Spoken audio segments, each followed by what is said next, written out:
Arizona State University's Morrison Institute for Public Policy interviewed dozens of experts who care for people with chronic mental illness.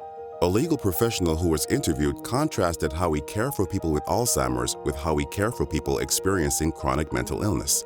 We don't let people with Alzheimer's wander the streets until they do something illegal and end up in jail, or until they hurt themselves and end up in the hospital. Why don't we give people with chronic mental illness the level of care they need to avoid these negative outcomes? Through no fault of their own, people with chronic mental illness have recurrent crisis episodes when their symptoms are not well managed. They often end up cycling through our crisis systems, like emergency rooms and jails, and on the street. This revolving door can make their illnesses worse, often at major financial cost to the public.